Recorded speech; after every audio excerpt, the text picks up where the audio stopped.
Hello, it's time for us to exercise our faith with C.B Helping Hands Ministries One Life. Exercise your faith on Thursday afternoon. My phone is really acting up, so it's all kind of weird stuff going on with my phone today. I'm already 15 minutes past my intended time, but I just want you to know that regardless of what obstacle that may be in your way, that you have to just follow through. You have to follow up, regardless to what is going on. And so with that being said, I just want to encourage you that, you can succeed. Don't give up. Don't quit. Don't give up 5 minutes before your miracle. Now, I want to say to you today that, it is July. Today is July the 14th. And so we're into the 7th month.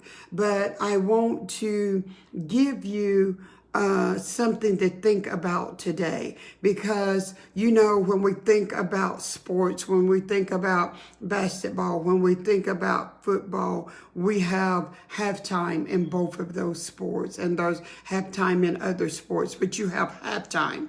And during halftime, you go back and you regroup and you look at what you've done the first part of the game, before you go back out for the second part of the game. So I want you to, if you've been disappointed in January, February, March, April, May, June, and you're now on July the 14th, and you're still a little frustrated and disappointed, you're still saying to God, this doesn't look like the promise. It doesn't look like I'm going to make it. When I started out this year, with the expectancy of what all that you were going to deliver, of what all that you were going to be able to do. And here I am on July the 14th, and it has been one thing right after another. I've been knocked down. I've been talked about. I've been scorned. I've been stabbed in the back. I've lost my job. I've lost my significant other. I've lost my car. I don't have money coming in. The list can go on and on. I'm dealing with depression. I'm dealing with being brokenhearted. I'm dealing with lack, and it's all of these different things that happens to us in life along the way that will get us down, and it will cloud our focus to keep us from focusing on the things that we need to be focused on. It will keep us from focusing on the finish line. And so I just want to come by today just to talk to you, because I want you to be encouraged today. What I want you to start and do is I want you to think of July the 14th as halftime. I want you to think about if you've ever coached a team in anything, if you've ever led in anything, you know that there's always a time that you take out and you go back and you assess everything that's been done. So I want you to consider July the 14th as your halftime. So today is halftime for you. And during this halftime, I don't want you to give up and I don't want you to quit. I want you to come up with a way to where you can make it. Trust in God, knowing that God is a God that never fails and that will never forsake you and will never leave you. What I want you to do in this halftime season is I want you to evaluate all of the things that you have done up to this point. I want you to look over your life and take a personal inventory of 2022 up to this point. I want you to realize that David 34:18 teaches us that the Lord is close to the brokenhearted, and He will save them. He will deliver them. And those that are down and crushed in spirit, that Jesus brought good news of salvation to them. He's a friend to the poor and the needy, because of salvation that He made available to them and to you and I. It's halftime, and the best time of your life is yet to come. Because at halftime, you get to stop. You get to look back over your mistakes. You get to fine-tune your race. You get to fine-tune your game. So what that is halftime, and it hasn't materialized. You have to realize that in the book of Isaiah prophesies the good news of the coming of Jesus Christ. So you've got to be able to, at halftime, look at and see how your 2022 is going to end. You've got to be able to visualize exactly what God has told you and promised you for 2022. And you've got to see that they may manifest in your life.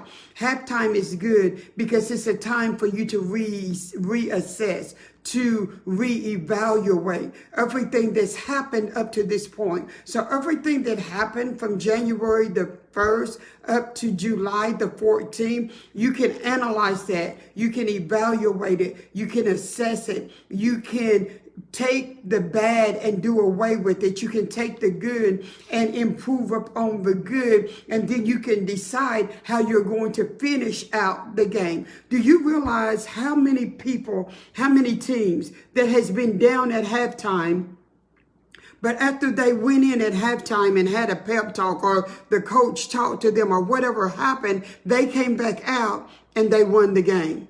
That's what I want you to understand. We serve a God that is a turnaround God. We serve a God that's able to do everything that but fail. But guess what? He specializes in comebacks. He specializes in taking the underdog and performing a miracle in that underdog's life. He specializes in taking the mess that you've made in 2022 and taking that mess and turning it into a message. So it's halftime. The game is not over. Don't worry about the score, because the score does not matter. During halftime, let's refocus. Let's return back to God. That's the halftime speech that I have for you. Let us refocus. Let us turn back to God. Let us put our lives back into His capable hands. At halftime, it's time for us to refocus. It's time for us to confess our sins, because He is faithful and just and will forgive us of our sins and cleanse us from all unrighteousness.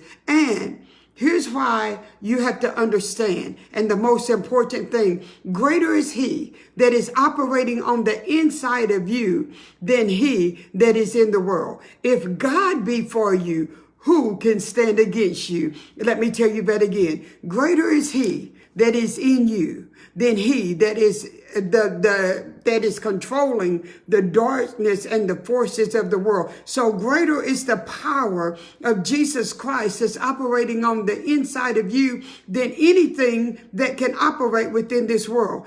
And most importantly, if God be for you, you're going to win in the end. If God be for you, who can stand against you?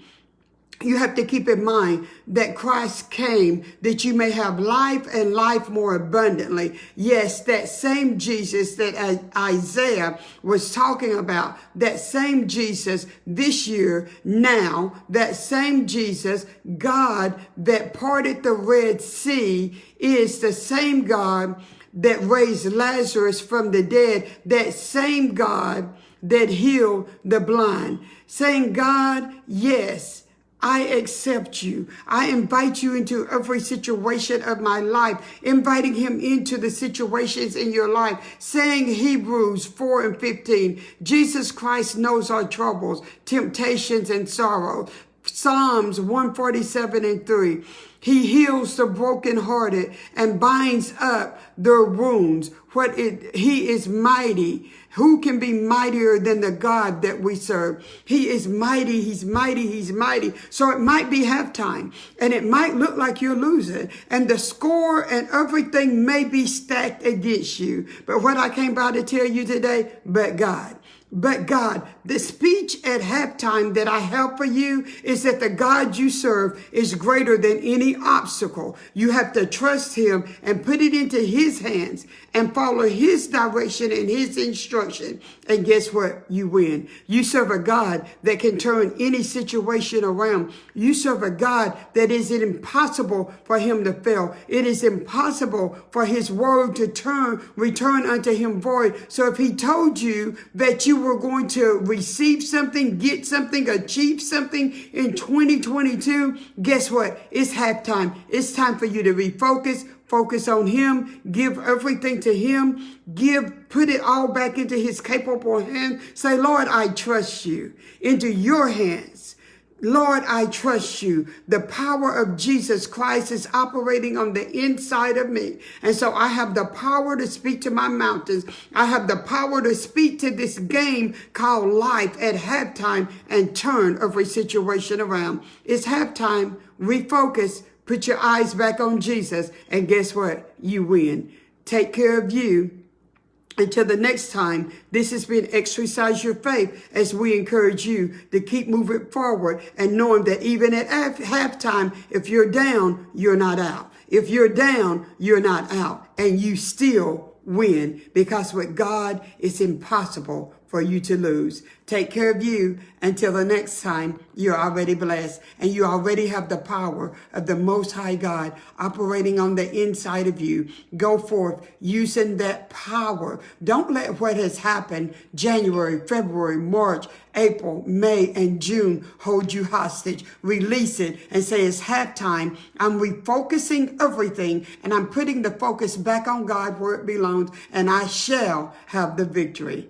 Take care of you. Peace and love.